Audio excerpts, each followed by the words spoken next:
Bismillahirrahmanirrahim. Assalamualaikum warahmatullahi wabarakatuh. Perkenalkan, nama saya Nadia Hasnamasaroh dengan NIM 13 2018 0025 dan saya merupakan mahasiswi dari Universitas Islam Asy-Syafi'iyah, Fakultas Ekonomi dan Bisnis, jurusan Manajemen dan dari mata kuliah Entrepreneurship. Di sini saya akan menjelaskan tentang usaha saya yang bernama Toko Sembako Jaja.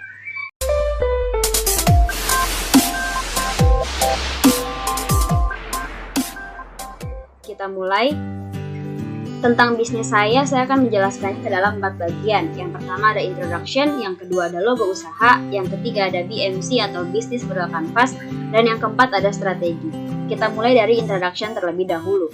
Nah, di introduction ini saya akan menjelaskan tentang latar belakang usaha saya, yaitu toko ini berdiri pada tahun 1980-an. Awal didirikan itu oleh nenek saya, kemudian dilanjutkan oleh ayah saya, dan terakhir dilanjutkan oleh saya semenjak tahun 2018 dikarenakan ayah saya sakit.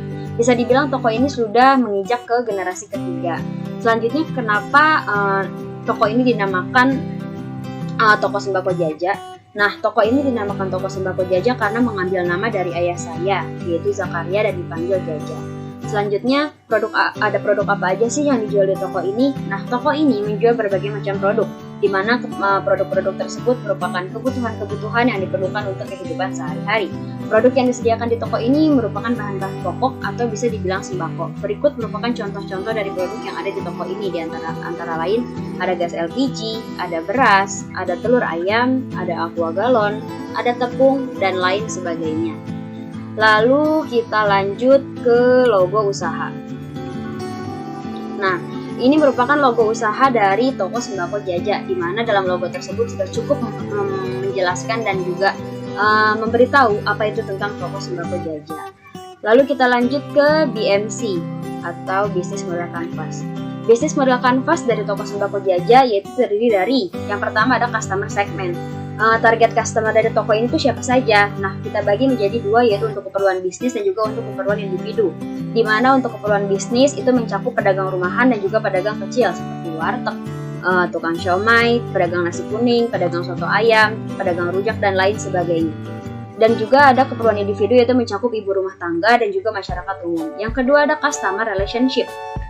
Customer relationship itu merupakan bagaimana cara kita untuk menarik pelanggan untuk berbelanja di toko kami, yaitu dengan menawarkan langsung ke konsumen dan juga pemberian hadiah di setiap tahunnya untuk pelanggan yang setia.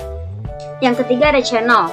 Nah, channel merupakan bagaimana caranya produk kita itu sampai ke customer, yaitu dengan melakukan promosi secara langsung dan juga penjualan offline di toko fisik. Yang ketiga ada value proposition. Nah, value proposition ini apa sih?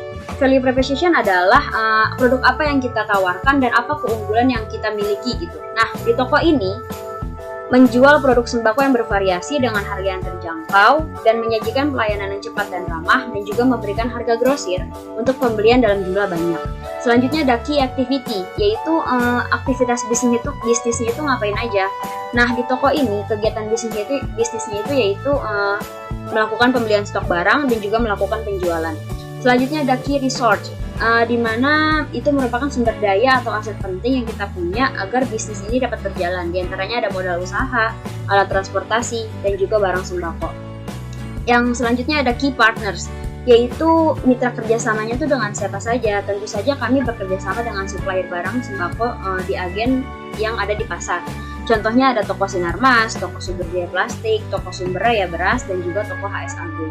Selanjutnya ada cost structure. Di sini merupakan rincian biaya yang dikeluarkan atau yang dikelola untuk bisnis ini dapat berjalan. Di antaranya ada fixed cost, yaitu mencakup gaji dan biaya listrik. Selanjutnya ada variable cost, yaitu biaya pengadaan stok produk. Nah, kita juga mengarah pada cost driven dengan tetap memperhatikan value driven-nya. Dan yang terakhir ada revenue streams. Ini merupakan pendapatan kita itu bersumber dari mana? Tentu pendapatan toko kami yaitu bersumber dari keuntungan penjualan produk-produk sembako.